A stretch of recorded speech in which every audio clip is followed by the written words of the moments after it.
Sarah Chun had always been different from other kids in her neighborhood. While her friends played with dolls, she was outside climbing trees and building forts. Her parents, both immigrants from Taiwan who had worked tirelessly to build a life in America, often worried about their daughter's tomboyish nature. They wanted her to be successful, educated, and safe, but Sarah had other plans brewing in her young mind. Growing up in a small town outside San Diego, Sarah was no stranger to bullies. Her mixed heritage made her a target for some kids who didn't understand diversity, and her quiet nature was often mistaken for weakness. She learned early on that sometimes you had to stand up for yourself, even when the odds seemed impossible. Her father, a mechanic with gentle hands but a strong spirit, taught her that strength wasn't about size or loudness. It was about determination and never giving up. When Sarah turned 16, something changed in her perspective on life. She had been working part-time at a local nursing home, helping elderly residents with their daily activities. There was something about caring for others that filled her with purpose, but she also felt a burning desire to serve her country. The events of September 11th had happened when she was in middle school, and the images of first responders running toward danger while others ran away had never left her mind. Her guidance counselor at school thought she was crazy when she announced her intention to join the military. "You're too small," Mrs. Henderson had said, looking at Sarah's petite 5'4" frame. "And you're too smart to waste your talents on something so dangerous. You could be a doctor, a lawyer, anything you want." But Sarah had made up her mind. She wanted to be both a healer and a protector. The summer before her senior year of high school, Sarah began training with a local martial arts instructor who had served in the Marines. Master Kim was tough, but fair, and he saw something in Sarah that others missed. "Size means nothing if you know how to use leverage and speed," he told her during one particularly grueling training session.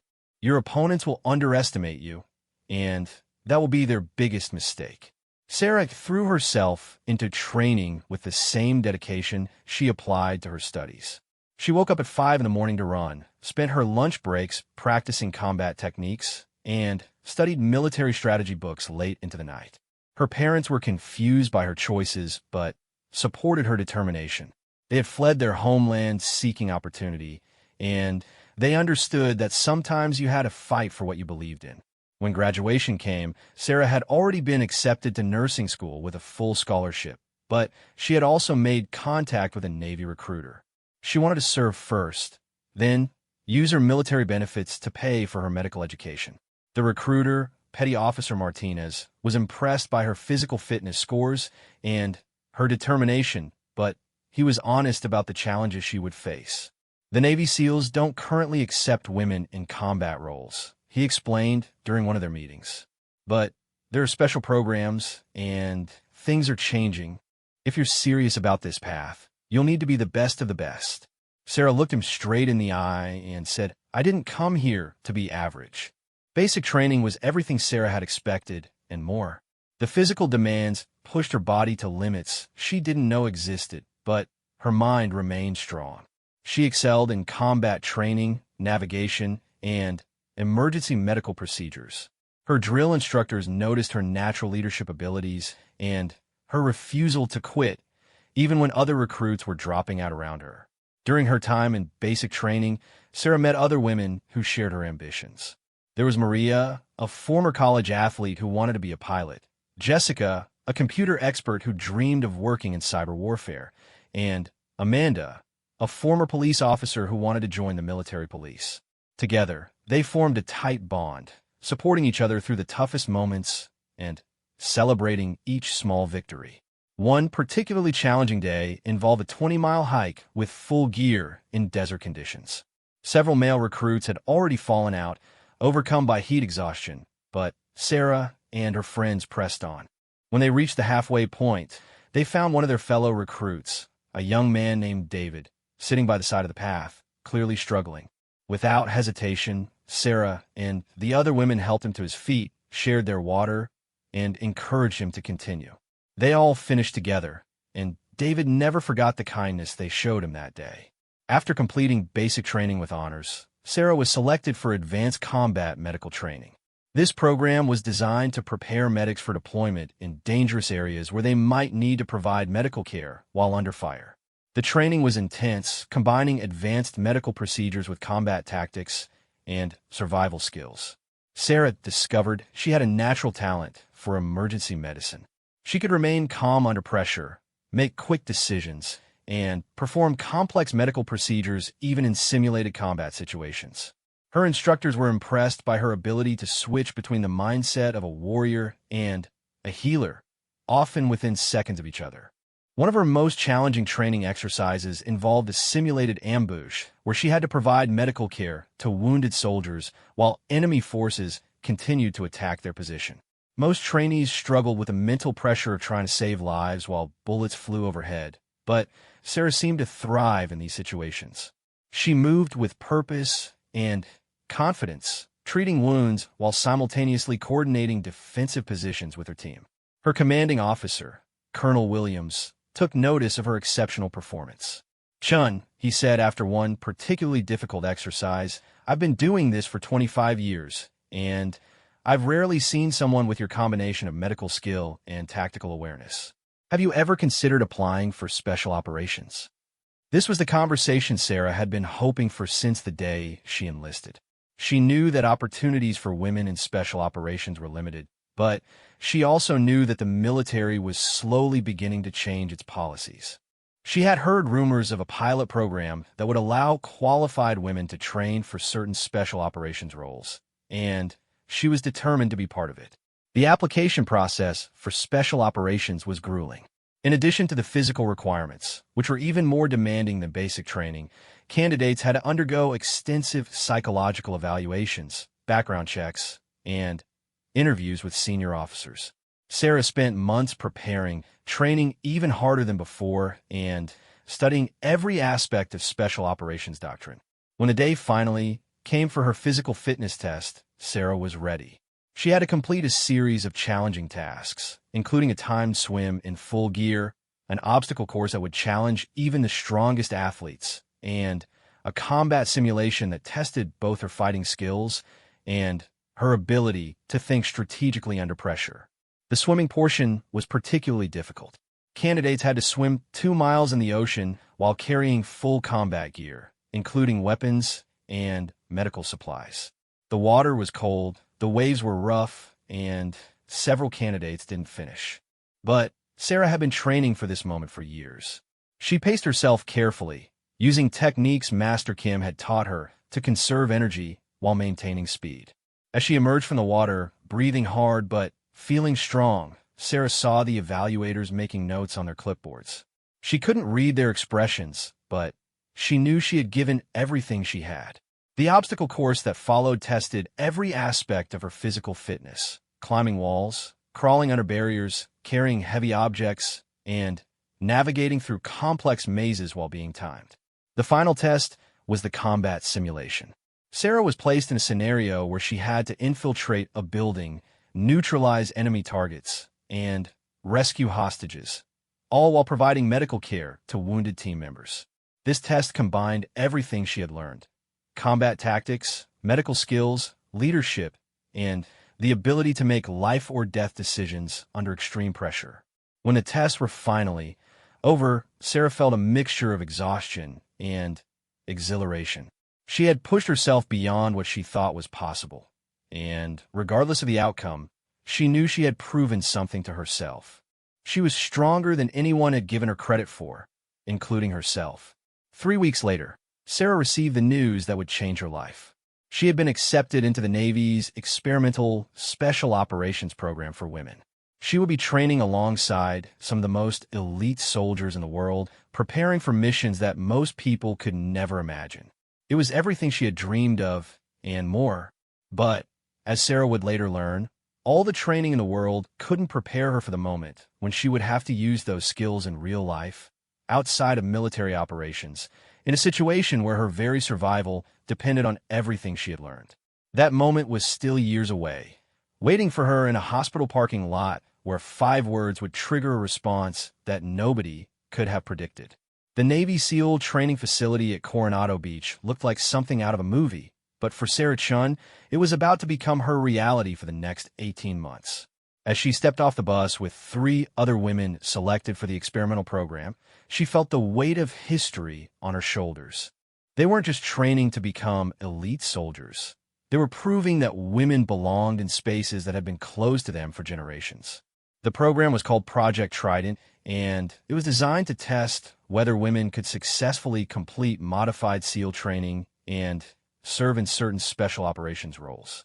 Sarah and her 3 teammates, Lisa Martinez, a former college swimmer from Texas, Rachel Thompson, an Army veteran from Maine, and Kim Park, a martial arts expert from California, would be guinea pigs in a program that had both supporters and critics throughout the military establishment.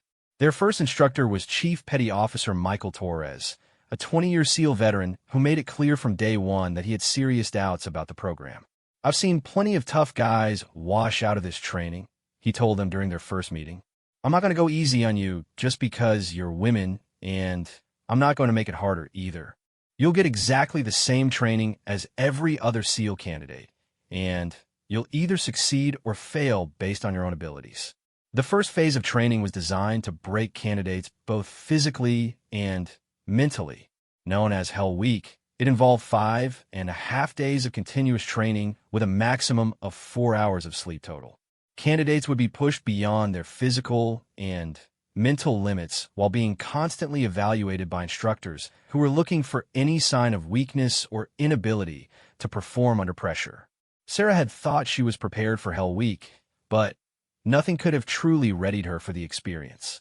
The training began at midnight on a Sunday, with a surprise wake-up call that involved instructors bursting into the barracks with blank ammunition, simulated explosions, and shouted orders that had to be followed immediately and precisely. From that moment on, the candidates were subjected to continuous physical and mental challenges. They ran for miles in soft sand while carrying heavy equipment, completed obstacle courses in freezing water, and performed combat exercises while sleep-deprived and exhausted. The instructors used psychological pressure techniques designed to make candidates question their abilities and consider quitting. By the second day, 2 male candidates had already dropped out, unable to handle the combination of physical demands and mental pressure. But Sarah and her 3 female teammates were still going strong, supporting each other while also competing against more than 40 male candidates who had started the program with them. One of the most challenging exercises took place on the 3rd day, when candidates had to complete a series of underwater missions while wearing full diving gear. They had to navigate through underwater obstacle courses, locate and disarm simulated explosive devices, and rescue dummy victims, all while holding their breath for extended periods and dealing with limited visibility in murky water. Sarah discovered that her smaller size was actually an advantage in these underwater exercises. She could move through tight spaces more easily than larger candidates, and her efficient swimming technique allowed her to conserve oxygen while completing complex tasks. When one of the male candidates began to panic underwater and nearly drowned during a rescue simulation, Sarah was the one who brought him safely to the surface and provided the medical care that probably saved his life. The instructors noticed her performance, but they also noticed something else: her ability to remain calm and focused even in life-threatening situations. While other candidates were struggling with panic and exhaustion, Sarah seemed to enter a zone where external pressures couldn't touch her mental focus. Chief Torres later described it as an almost supernatural ability to compartmentalize stress and fear. By the 4th day of Hell Week, the number of candidates had dropped from 45 to 23. The attrition rate was normal for SEAL training, but what was unusual was that all 4 women were still in the program. This hadn't gone unnoticed by military officials who were watching the experiment closely, and it was definitely noticed by some of the male candidates who were struggling to keep up. The final test of Hell Week was a 24-hour combat simulation that required candidates to work in small teams to complete a series of missions while being constantly harassed by instructors playing the role of enemy forces. The missions included everything from beach reconnaissance to hostage rescue to medical evacuation under fire. Sarah's team was assigned one of the most difficult scenarios. They had to infiltrate a compound, gather intelligence, and extract a high-value target while enemy forces were actively hunting for them. The exercise took place in a mock-up of a Middle Eastern village that had been constructed for training purposes, complete with hidden passages, booby traps, and civilian actors who might be friendly or hostile. The mission began at 2 in the morning, and Sarah's team had to swim nearly a mile to reach the shore, then move several miles overland without being detected by roving patrols. Sarah was chosen as the team's medic and secondary navigator, which meant she was responsible for treating any injuries and helping to guide the team to their objectives. Everything went wrong from the beginning. One team member twisted his ankle during the beach landing.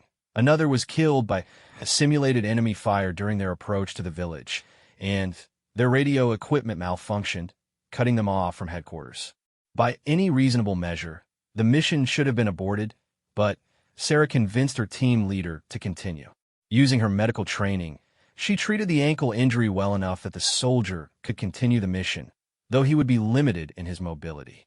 She also improvised a solution to the communication problem by using hand signals and written messages to coordinate with other teams that were operating in the area. When they finally reached the compound where their target was being held, they discovered that the building was much more heavily defended than their intelligence had indicated. There were twice as many enemy guards, additional security measures, and innocent civilians who couldn't be harmed during the rescue operation. Sarah suggested a plan that was both simple and audacious. Instead of trying to fight their way through the front entrance, she proposed that she create a diversion by surrendering to the guards while carrying concealed medical supplies that contained small explosive charges. While the guards were distracted by processing her as a prisoner, the rest of the team would infiltrate through a less defended entrance and secure the target. The plan required Sarah to allow herself to be captured and potentially interrogated by hostile forces, which violated several standard operating procedures. But her team leader, a Marine veteran named Sergeant Davis, recognized that conventional approaches weren't going to work in this situation. He approved her plan with the understanding that if anything went wrong, they would abort the mission immediately. Sarah approached the compound's main entrance with her hands raised, carrying a medical bag that she claimed contained supplies for treating wounded civilians. The guards, played by instructors who were determined to make the exercise as realistic as possible, were immediately suspicious. They searched her roughly, confiscated her obvious weapons, and began an aggressive interrogation designed to break her cover story. For 45 minutes, Sarah endured simulated torture techniques while her teammates moved into position. The instructors used psychological pressure, stress positions, and sensory deprivation to try to make her reveal information about her mission. But Sarah had been trained for this exact scenario, and she was able to maintain her cover while secretly triggering the explosive charges in her medical bag at precisely the right moment. The diversion worked perfectly.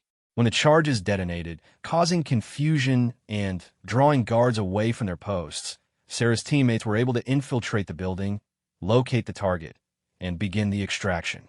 But the exercise wasn't over. They still had to fight their way out while enemy reinforcements closed in on their position. This is where Sarah's dual training as both a medic and a warrior became crucial. During the firefight that followed, 2 of her teammates were wounded by a simulated weapons fire, and she had to provide medical treatment while also returning fire and helping to coordinate their escape. She moved between treating injuries and engaging enemy targets with a fluidity that impressed even the most skeptical instructors.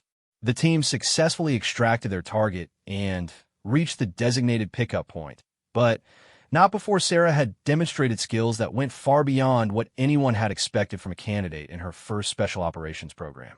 Chief Torres later wrote in his evaluation report that her performance during the exercise was exceptional by any standard and that she had shown remarkable adaptability and courage under extreme pressure.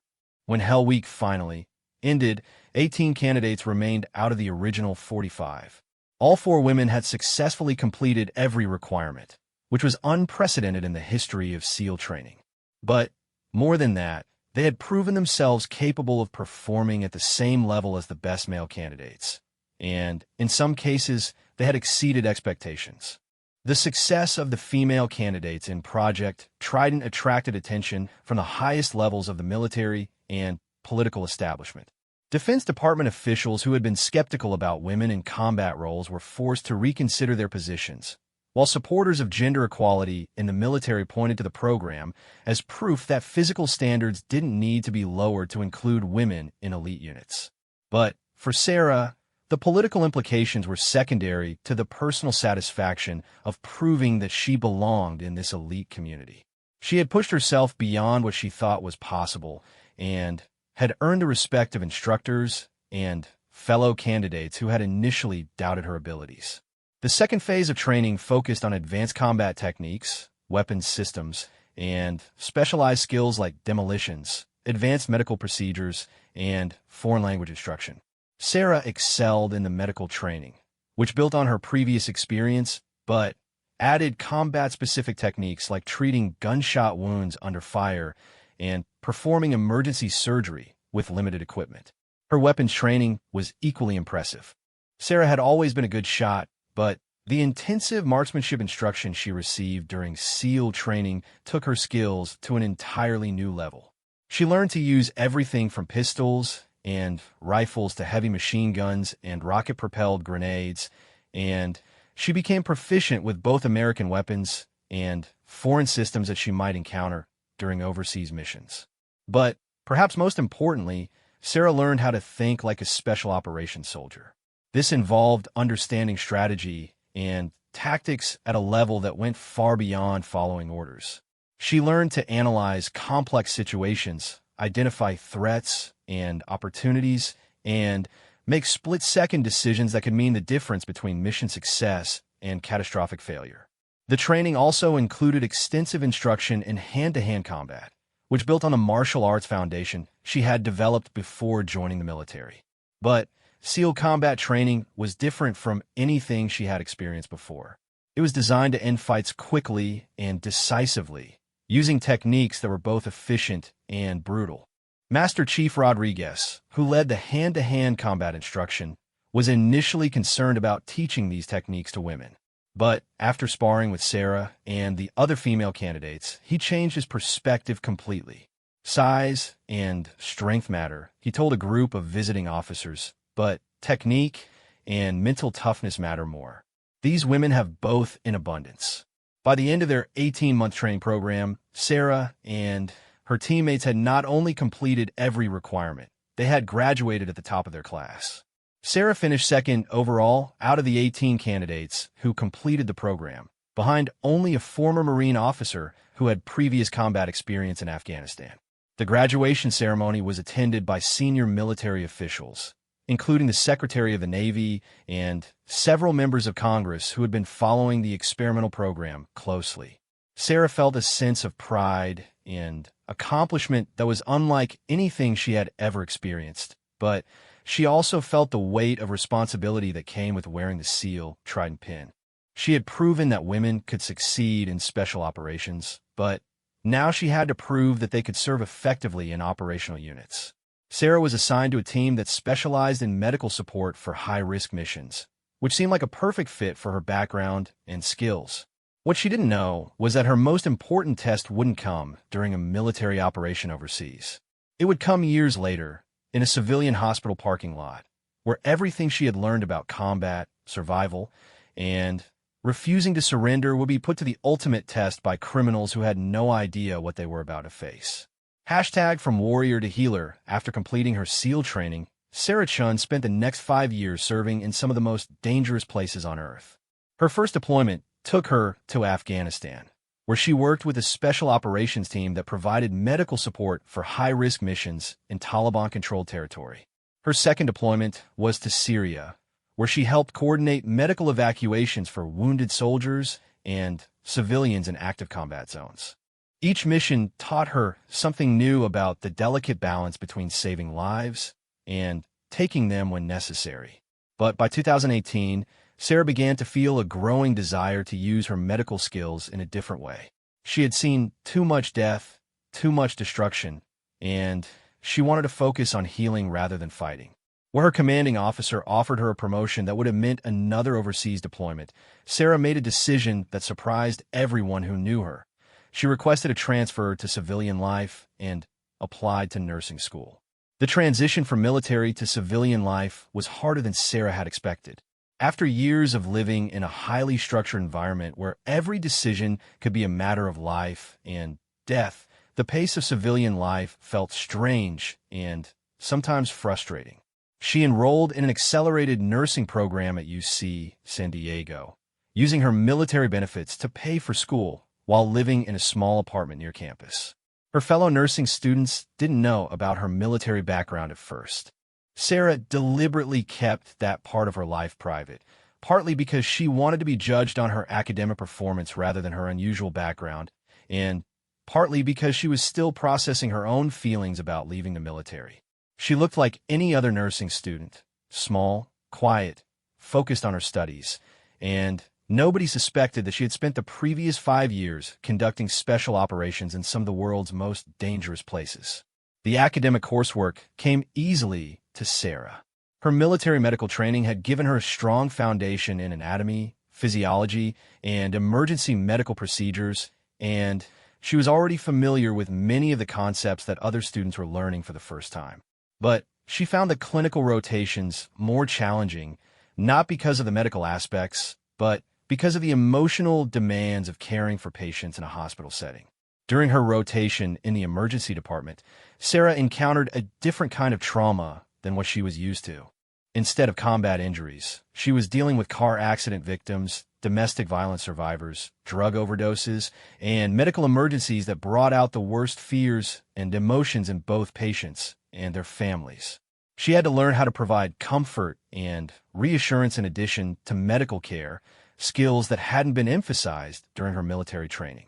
One night, during her emergency department rotation, Sarah was working with a young woman who had been brought in after a severe car accident. The patient, Maria, was conscious but terrified, crying for her children who had been in the car with her. The children had been taken to the pediatric emergency department with minor injuries, but Maria didn't know that and was convinced that they had been killed in the crash. Sarah spent nearly an hour with Maria, holding her hand and talking her through the medical procedures while also helping to coordinate communication between the adult and pediatric emergency departments. When Maria finally learned that her children were safe, she squeezed Sarah's hand and said, "Thank you for not giving up on me. I don't know what I would have done without someone who understood." That moment crystallized something for Sarah about why she had left the military and chosen nursing. She realized that her military training had taught her how to remain calm under pressure and make critical decisions quickly, but it had also given her something else, the ability to never give up on people, even in the most difficult circumstances. She could combine her combat training with her medical skills to provide a level of care that few other nurses could offer. As Sarah progressed through nursing school, she began to develop a reputation among her instructors and fellow students. She volunteered for the most challenging clinical rotations, worked extra shifts whenever possible, and consistently scored at the top of her class on both written exams and practical evaluations. But more than that, patients and families seemed to respond to something in her demeanor that inspired confidence and calm. Her instructor in the intensive care unit, a veteran nurse named Margaret Wong, pulled Sarah aside after one particularly difficult shift. "I've been doing this for 30 years, she said, "and I've never seen a student handle pressure the way you do. You have a gift for making people feel safe, even in the worst circumstances. Have you ever considered specializing in trauma nursing?" Sarah hadn't thought about specializing in trauma, but the more she considered it, the more it made sense. Trauma nursing would allow her to use both her medical skills and her ability to perform under pressure, and it would give her a way to help people during the most critical moments of their lives. She began focusing her elective rotations on trauma and emergency medicine, and she started volunteering at a local crisis center that provided support for victims of violent crimes. During her final year of nursing school, Sarah had an experience that reminded her of why she had joined the military in the first place. She was working a night shift in the trauma bay when a young man was brought in after being shot during a gang-related incident. He was conscious but severely injured, and he was terrified that the people who had shot him would come to the hospital to finish what they had started. While other staff members focused on treating his injuries, Sarah stayed with him throughout the night, not just as his nurse, but as his protector. She positioned herself between the patient and the entrance to the trauma bay, and she remained alert for any signs of trouble.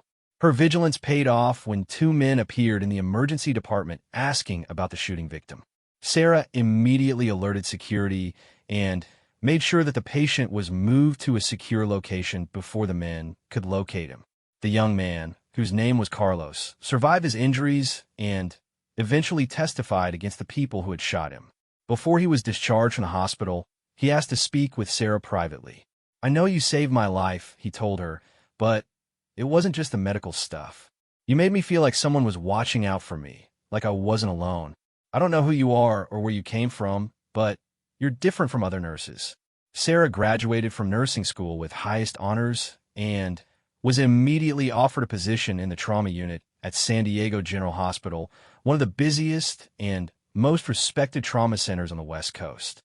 The job was exactly what she had been hoping for: challenging, meaningful work that would allow her to use all of her skills while helping people during the most critical moments of their lives. Her first few months as a trauma nurse were an adjustment period, but Sarah quickly established herself as one of the most capable and reliable members of the team. She had a talent for remaining calm during medical emergencies, and her ability to anticipate problems before they became critical was noticed by both her colleagues and the physician she worked with. Dr. James Patterson, the chief of trauma surgery, was particularly impressed with Sarah's performance. "I've worked with a lot of nurses over the years," he told her during her 6-month performance review, "but I've never seen anyone with your combination of technical skills and situational awareness. You seem to know what I need before I ask for it, and you never panic no matter how bad things get." What Dr. Patterson didn't know was that Sarah's situational awareness came from years of military training where failing to notice details could result in death or capture. She unconsciously applied combat techniques to her nursing work, constantly scanning for threats and changes in her environment while maintaining focus on her primary mission of caring for patients. Sarah's colleagues began to notice other unusual aspects of her behavior. She always knew exactly where the exits were located. She could move through the hospital more quietly than anyone else, and she had an almost supernatural ability to predict when patients were about to become violent or unstable. Some of the other nurses joked that she must have been a police officer or security guard before becoming a nurse, but Sarah just smiled and changed the subject whenever they asked about her background. One evening, Sarah's military training became directly relevant to her nursing work in a way that nobody could have predicted. A patient who had been brought in after a domestic violence incident suddenly became violent when his girlfriend tried to leave his room. He grabbed a pair of medical scissors from a nearby tray and threatened to hurt himself and anyone who tried to stop him.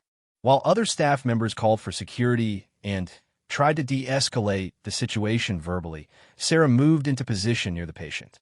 She had assessed the situation and determined that he was more likely to hurt himself than others, but she was prepared to intervene physically if necessary. When the patient suddenly lunged toward his girlfriend with the scissors, Sarah moved faster than anyone thought possible. In less than 3 seconds, Sarah had disarmed the patient, restrained him safely, and positioned herself between him and his girlfriend, all without causing any injuries. The entire incident was over before security arrived, and the patient was sedated and transferred to psychiatric evaluation without further incident. The other nurses and doctors who witnessed the intervention were amazed by Sarah's speed and effectiveness, but they were even more impressed by how she had managed to subdue someone much larger than herself without causing harm. When they asked her how she had learned to handle violent situations so effectively, Sarah simply said that she had taken some self-defense classes and left it at that. But word of the incident spread throughout the hospital, and Sarah began to develop a reputation as the nurse you wanted around when things got dangerous. She was frequently assigned to work with patients who had histories of violence or aggression, and she became the go-to person for training other staff members in safety procedures. Despite her growing reputation as someone who could handle difficult situations, Sarah remained focused on the caring aspects of nursing. She spent extra time with patients who were frightened or alone. She advocated for patients who couldn't speak for themselves, and she consistently went above and beyond what was required in her job description. Her work-life balance was something she struggled with, though. Sarah had never been in a serious romantic relationship, partly because her military career had made long-term commitments difficult, and partly because she found it hard to connect with people who hadn't shared similar experiences. She lived alone in a small apartment, worked long hours, and spent her free time exercising, reading, or volunteering at the crisis center. Sarah's colleagues sometimes worried that she was too isolated, but she seemed content with her life. She had found a way to use her unique skills in service of others, and she was making a real difference in the lives of trauma patients and their families. She felt like she was finally where she was supposed to be, doing work that mattered in a way that felt sustainable for the long term. What Sarah didn't realize was that her reputation for handling difficult situations had been noticed by people outside the hospital. There were others in her community who knew about her military background, either through official channels or through the informal networks that connected veterans in the area. Some of these people respected her for her service and her current work, but others saw her as a potential threat to their activities. One group in particular had been watching Sarah for several months. They were involved in various criminal enterprises, including drug trafficking and human trafficking, and they had heard stories about a nurse who had military training and who wasn't afraid to intervene when she saw injustice. They didn't know the full extent of her background, but they knew enough to consider her a potential problem. As Sarah walked through the hospital parking lot after her shift on a warm evening in September, she had no idea that she was being watched by 3 men who had been planning to confront her for weeks. She was tired from a long day of caring for trauma patients, and she was looking forward to going home and relaxing. But as she approached her car, she heard footsteps behind her and felt the familiar alertness that had kept her alive during her military deployments. The moment that would define the rest of her life was about to begin, and Sarah Chun, trauma nurse, Navy SEAL, protector of the innocent, was about to discover that sometimes the most important battles are fought not on foreign battlefields, but in hospital parking lots where evil people underestimate quiet women who refuse to be victims. Hashtag the night everything changed. The parking garage at San Diego General Hospital was usually busy even at midnight, but on this particular Tuesday evening in September, it was unusually quiet. Sarah Chun had just finished a 12-hour shift in the trauma unit, and she was exhausted both physically and emotionally. It had been one of those days where everything seemed to go wrong. Multiple car accident victims, a child abuse case that had left her feeling angry and helpless, and a shooting victim who had died despite the medical team's best efforts. As Sarah walked toward her Honda Civic, she was thinking about a hot shower and her comfortable bed, but she was also processing the events of the day in the methodical way that had become second nature during her military service. She mentally reviewed each patient interaction, analyzing what had gone well and what could have been done differently, filing away lessons learned for future use. Her car was parked on the 3rd level of the garage, in a section that was poorly lit due to several burned-out fluorescent bulbs that hadn't been replaced by maintenance. Sarah had noticed the lighting problem when she arrived for work that morning, and she made a mental note to mention it to hospital security. Poor lighting created unnecessary safety risks, especially for staff members leaving work at odd hours. As she reached in her purse to retrieve her car keys, Sarah heard footsteps echoing in the concrete structure behind her. This wasn't unusual. Other hospital employees were often leaving work around the same time, but something about the rhythm and sound of these particular footsteps triggered her combat-trained instincts. The footsteps were deliberately quiet, as if someone was trying not to be heard, and they seemed to be following her movement pattern rather than heading toward a specific destination. Sarah didn't turn around immediately, but she shifted her position slightly so that she could see the reflection of the area behind her in her car's window. What she saw confirmed her suspicions. 3 men were following her at a distance of about 30 feet, and they were clearly trying to approach without being noticed. They were dressed in casual clothing, but something about their body language and positioning suggested coordination and intent. Without making any obvious movements that would alert the men to her awareness of their presence, Sarah quickly assessed her situation. She was isolated in a poorly lit area with limited escape routes. Her car was blocked by a concrete pillar on one side and a parked truck on the other, which would make it difficult to drive away quickly even if she could reach the vehicle safely. The nearest exit was about 50 yards away, but it would require her to pass close to the three men who were stalking her. Sarah's military training kicked in automatically. She mentally cataloged her available resources. She was wearing comfortable sneakers that would allow her to move quickly. She had her car keys, which could be used as an improvised weapon, and she had a small flashlight attached to her hospital ID badge that could temporarily blind an attacker in the dim lighting. More importantly, she had years of combat training and experience in situations where being underestimated by enemies was a significant tactical advantage. The three men continued to approach, and Sarah could now see them more clearly in her peripheral vision. They appeared to be in their 20s or early 30s, physically fit, and they moved with the kind of confidence that suggested they had done this before. One of them was significantly larger than the others, probably around 6 feet tall and heavily muscled. The other two were smaller, but still substantially bigger than Sarah's 5'4" frame. Sarah made a calculated decision to continue pretending that she was unaware of their presence while positioning herself for maximum tactical advantage. She moved to the front of her car, ostensibly to check something on the windshield, but actually to gain better angles of attack and to put the vehicle between herself and the men if they rushed her position.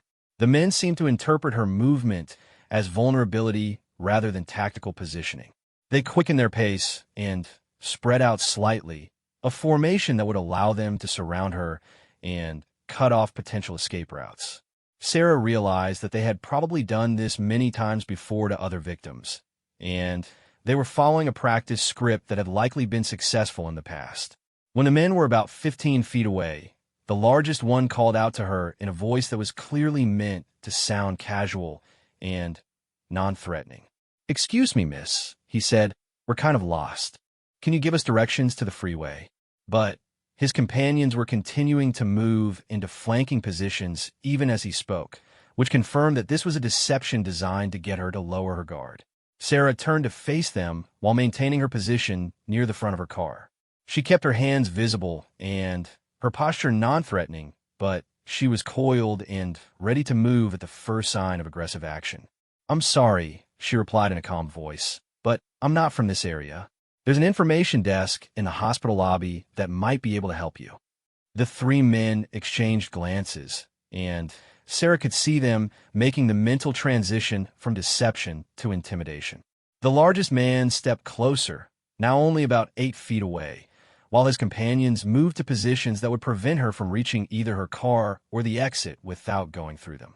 "Come on," the large man said, his voice taking on a harder edge. "We just need a little help. Don't be unfriendly." As he spoke, he reached behind his back and partially revealed what appeared to be the handle of a knife tucked into his waistband.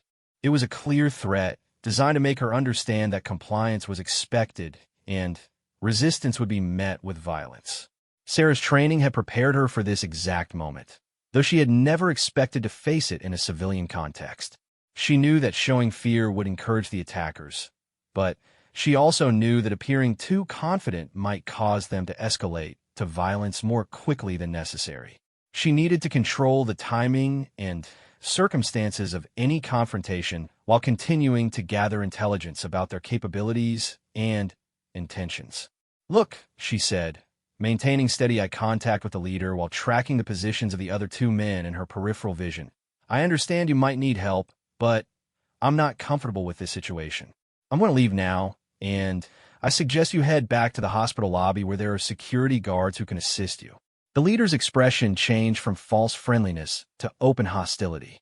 "I don't think you understand," he said, taking another step closer and pulling the knife completely into view. "We're not asking for directions. We want your purse, your car keys, and anything else valuable you've got. And if you're smart, you'll cooperate quietly and nobody gets hurt."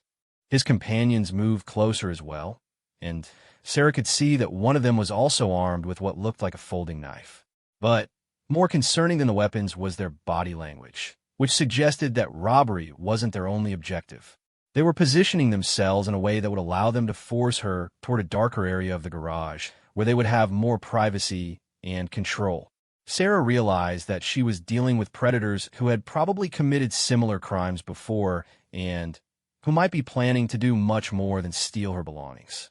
She had encountered men like this during her military service in places where women were particularly vulnerable to violence, and she knew that any sign of submission would likely lead to escalating demands and increasing brutality. The moment of decision had arrived. Sarah could try to comply with their demands and hope that they would be satisfied with robbery, but her training and experience told her that showing weakness to predators usually led to worse outcomes, not better ones. Alternatively, she could try to escape, but the men had positioned themselves too well for that to be likely to succeed. The third option was to fight, but that would mean revealing capabilities that might shock not only the attackers, but also any witnesses or investigators who became involved later. The leader seemed to interpret her moment of silence as hesitation born of fear, and he became more aggressive. "Did you hear what I said?" he demanded, waving the knife in her direction. "Give us your stuff. Now, or this is going to get very unpleasant for you." Sarah looked directly at him and made her decision. "I heard you," she said in a calm, steady voice that carried no trace of fear. "But I'm not going to give you anything. You need to leave right now while you still can." The three men seemed stunned by her response. They had clearly expected immediate compliance or terrified begging, not calm defiance from a small woman who appeared to be completely alone and helpless. The leader recovered first, his face twisting with anger and disbelief. "You stupid little bitch," he snarled, raising the knife and taking a step toward her. "You have no idea what you're dealing with. Keep my name in mind," he sneered while reaching out to grab her arm, "because after tonight, you're going to remember exactly who taught you what happens to women who don't know their place." Those 5 words, "keep my name in mind," would later be remembered by everyone involved as the moment when everything changed. Because as the man reached for Sarah's arm, expecting to encounter a frightened victim who would collapse under pressure, he instead found himself facing someone whose response was unlike anything he could have imagined. Sarah Chun, trauma nurse and Navy SEAL, had spent years training for moments exactly like this one. She had learned to remain calm under pressure, to assess threats accurately, and to respond with precisely the amount of force necessary to neutralize danger while minimizing harm to innocent people. But she had also learned something else during her military service. Sometimes the only way to stop predators is to show them that they have chosen the wrong victim. What happened next would be captured on security cameras, witnessed by a hospital security guard who was making his rounds, and ultimately reviewed by police investigators who had rarely seen anything quite like it. In the space of less than 30 seconds, 3 confident predators would discover that size, numbers, and weapons don't always determine the outcome of a confrontation when one person has been trained to fight for survival and the other 3 have only been trained to prey on the weak. Sarah's response was so swift, so precise, and so completely unexpected that the attackers never had a chance to adjust their tactics or call for help. By the time hospital security and police arrived on the scene, the situation was completely under control, though not in the way that anyone could have predicted. The 3 men who had approached a small, tired nurse expecting an easy victim had instead encountered a warrior who had spent years preparing for exactly this kind of confrontation. Their names would indeed be remembered, but not for the reasons they had intended. And Sarah Chun would discover that sometimes the most important battles are fought not in foreign countries, but in hospital parking lots where evil men underestimate quiet women who refuse to surrender. The instant the large man's hand reached for Sarah's arm, years of Navy SEAL training took over her responses in a way that was both calculated and instinctive. Everything seemed to slow down as her mind shifted into combat mode, analyzing threats, identifying targets, and executing a plan that had been drilled into her through countless hours of training and real-world experience. Sarah's first move was designed to create distance and disrupt the attacker's coordination. As the leader reached for her, She stepped slightly backward and to her right, causing him to overextend his reach while simultaneously putting her in position to use her car as both a shield and a weapon. The movement appeared to be a simple step backward, but it was actually a tactical repositioning that gave her multiple options for counterattack. The leader, expecting to grab a frightened woman, instead found himself grasping at empty air. His momentum carried him forward, putting him off balance just as Sarah launched her counterattack. She drove her left elbow upward and backward, striking him in the solar plexus with a force that surprised him despite her small size. The blow knocked the wind out of him and caused him to double over, but more importantly, it created the opening Sarah needed to disarm him. Before the man could recover from the elbow strike, Sarah grabbed his knife hand with both of hers, using a joint lock technique that applied pressure to his wrist and forced him to drop the weapon. The knife clattered to the concrete floor as Sarah continued her movement, using the man's own momentum to throw him face first into the side of her car. The entire sequence took less than 3 seconds, leaving the leader dazed and disarmed while his two companions were still processing what had just happened. But Sarah knew that neutralizing one attacker meant nothing if the other two were still capable of fighting. Without pausing to assess the damage she had inflicted on the leader, she immediately pivoted to face the second man, who was reaching for his own knife while moving to flank her position. Sarah's military training had taught her that hesitation in combat situations was often fatal, and that the best defense against multiple attackers was often an aggressive offense that disrupted their ability to coordinate. The second attacker had his knife out and was preparing to slash at Sarah when she closed the distance between them faster than he thought possible. Instead of backing away from the blade, which would have been most people's instinct, Sarah moved toward the attacker, getting inside the effective range of his weapon while simultaneously grabbing his knife hand with her left hand and driving her right elbow into his throat. The throat strike was precisely calculated to cause maximum disruption without permanent damage. The man dropped his knife immediately and staggered backward, clutching his throat and gasping for air. But Sarah wasn't finished with him. She followed up with a leg sweep that sent him crashing to the ground, then quickly retrieved his knife and threw it under a nearby car where it would be out of reach. The third attacker had been moving to flank Sarah from her left side, but he hesitated when he saw how quickly his two companions had been neutralized. This hesitation gave Sarah the time she needed to position herself with her back to her car, which prevented him from attacking her from behind while giving her a clear view of all three men. "Stay where you are," Sarah commanded, her voice carrying the authority of someone who was completely in control of the situation. The third man looked at his two companions, one slumped against the car and the other writhing on the ground, and seemed to be reconsidering his life choices. But instead of retreating, he decided to try a different approach. "Look, lady," he said, raising his hands in what appeared to be a gesture of surrender. "This got out of hand. We weren't really going to hurt you. Why don't we just call it even and everybody goes their separate ways?" But even as he spoke, Sarah could see him calculating distances and angles, looking for an opportunity to attack when she let her guard down. Sarah had encountered this tactic before during her military service. Enemies would pretend to surrender or negotiate while actually positioning themselves for a surprise attack. She knew that showing mercy to people who were only temporarily defeated often led to them regrouping and attacking again when they thought they had an advantage. "I don't think so," Sarah replied, never taking her eyes off the third man, while remaining aware of the positions of the other two. "You made your intentions clear when you approached me with weapons. Now you're going to stay exactly where you are until the police arrive." The third attacker's expression changed from false contrition to calculation. He glanced around the parking garage, probably looking for escape routes or additional weapons, and Sarah could see him working up the courage for one final attempt. She knew that cornered predators were often the most dangerous, and she prepared herself for whatever he might try. What the man didn't realize was that Sarah had been deliberately positioning herself to have maximum tactical advantage when he made his move. She was standing with her weight balanced evenly on both feet, her hands free and ready to respond, and multiple options available for counterattack, depending on how he chose to approach her. The attack came suddenly, as Sarah had expected it would. The third man feinted to his right, then lunged to his left, trying to get around Sarah's defensive position and tackle her to the ground.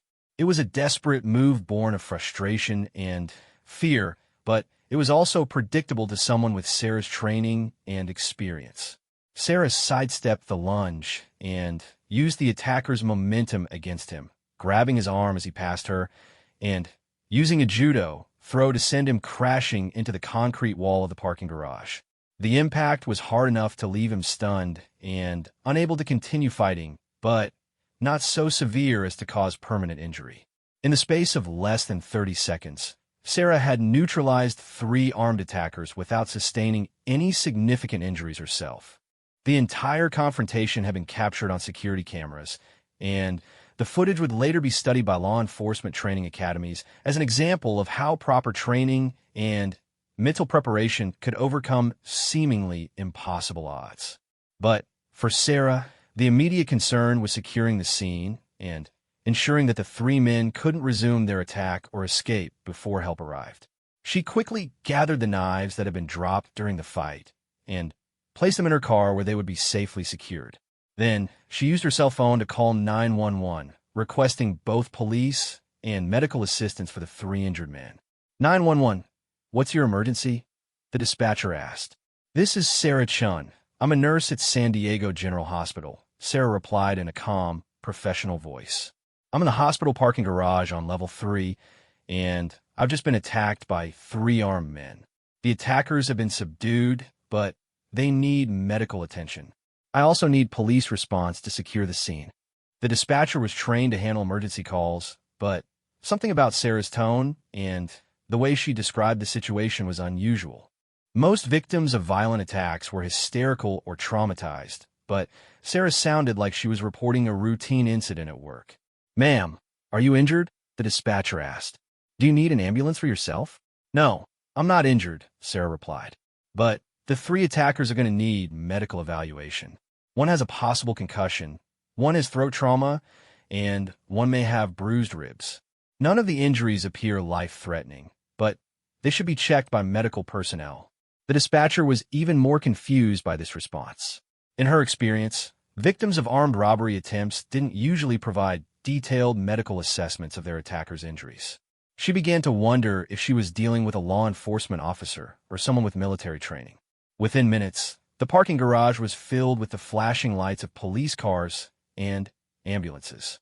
The first officers to arrive expected to find a crime scene with an injured victim and possibly escaped suspects. Instead, they found a small, composed woman sitting on the hood of her car, while 3 much larger men lay groaning nearby in various stages of consciousness. Officer Martinez, the first responder, approached Sarah cautiously. He had been a police officer for 15 years, and he had never seen anything quite like this scene. Ma'am, I'm Officer Martinez with the San Diego Police Department. Are you the person who called 911? Yes, Sarah replied, sliding down from the hood of her car. Those 3 men attempted to rob me at knife point. When I refused to comply, they became violent, so I defended myself. The weapons they used are secured in my car, and I can provide you with a detailed account of what happened. Officer Martinez looked at the 3 suspects, then back at Sarah, trying to reconcile what he was seeing with what logic told him should be possible. The largest of the 3 men outweighed Sarah by at least 100 pounds, and all 3 appear to be in significantly worse condition than she was. Ma'am, Officer Martinez said carefully, I'm going to need you to explain to me exactly what happened here. And I have to tell you that this scene is unusual. Sarah spent the next hour providing a detailed statement to multiple police officers, detectives, and supervisors who had responded to the call. The security camera footage from the parking garage confirmed every detail of her account, showing the 3 men stalking her, threatening her with knives, and attacking her before being systematically defeated in hand-to-hand combat. Detective Rodriguez, who specialized in violent crimes, reviewed the security footage multiple times before approaching Sarah for a follow-up interview. Ms. Chun, he said, I've been investigating violent crimes for 20 years, and I've never seen anything like what you did tonight. Where did you learn a fight like that? Sarah had been dreading this question since the moment the first police officer arrived.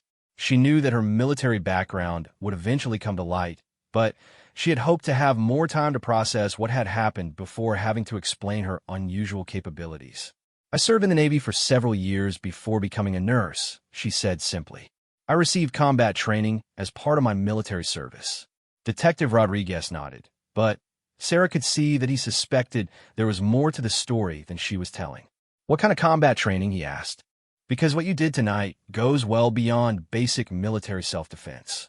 Sarah realized that there was no point in trying to minimize her background. The security footage spoke for itself, and any investigation into her military record would reveal the truth anyway. "I was a Navy SEAL," she said quietly.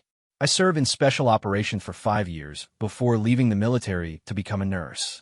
The revelation that a Navy SEAL had been working as a trauma nurse at their local hospital surprised everyone involved in the investigation. But it also explained how a small woman had been able to defeat 3 armed attackers with such apparent ease. Sarah's training represented the highest level of combat instruction available anywhere in the world, and she had years of real-world experience applying those skills in life-or-death situations. News of the incident spread quickly through both the hospital and the local law enforcement community. Sarah found herself dealing with media attention that she had never wanted, as reporters latched onto the story of a former Navy SEAL who had transitioned to nursing and then defended herself against armed attackers in a hospital parking lot. But the aspect of the story that resonated most with people wasn't the violence or the dramatic nature of the confrontation. It was the fact that Sarah had chosen to leave a prestigious military career to become a nurse, dedicating her life to healing rather than fighting, only to be forced to use her combat skills to protect herself from predators who had chosen the wrong victim. The 3 attackers were charged with attempted armed robbery, assault with a deadly weapon, and conspiracy. During their court proceedings, it came out that they had been responsible for similar attacks on at least 6 other women over the previous 8 months. Their other victims had been too intimidated to fight back, and the men had become increasingly confident and aggressive with each successful crime. Sarah testified at their trial, providing clear, factual testimony about what had happened that night in the parking garage. When a defense attorney tried to suggest that she had used excessive force against his clients, Sarah's response was measured but firm. "Those men approached me with weapons, threatened me with violence, and attempted to commit crimes against me," she said. "I used the minimum amount of force necessary to protect myself and to prevent them from escaping to potentially harm other victims. My training taught me how to neutralize threats efficiently while minimizing permanent damage to attackers. I could have inflicted much more severe injuries, but I chose not to." All 3 men were convicted and sentenced to significant prison terms. But more importantly for the community, their arrests led to the solving of multiple other crimes and prevented them from victimizing additional women. Sarah's refusal to submit to their demands and her ability to defend herself had quite literally saved other potential victims from experiencing similar attacks. In the months following the incident, Sarah noticed changes in how people responded to her. Her colleagues at the hospital treated her with a new level of respect, and patients seemed to sense that she was someone who could be trusted to protect them as well as care for them. She received letters from women throughout the region thanking her for showing that it was possible to fight back against predators and win. But perhaps the most meaningful response came from Maria, the young woman Sarah had cared for after the car accident during her nursing school rotation. Maria had heard about the incident through news reports and had reached out to Sarah with a simple message: "Thank you for showing all of us that we don't have to be victims. You saved more than just yourself that night." Sarah returned to her normal routine of working in the trauma unit and living her quiet life, but she was forever changed by the experience of being forced to use her military training to protect herself in civilian life. She had proven that it was possible to be both a warrior and a healer, and that sometimes the skills that are learned in war could be used to protect the innocent in peace. The parking lot where the attack occurred was eventually better lit and equipped with additional security cameras, but Sarah continued to park there when she worked night shifts. She refused to allow the incident to change her behavior or make her feel like a victim, because she knew that showing fear would only encourage other predators to see her as an easy target. Sarah Chun had kept her promise to never give up, and in doing so, she had proven that sometimes the quietest people can be the most dangerous opponents when they are pushed too far by those who mistake kindness for weakness.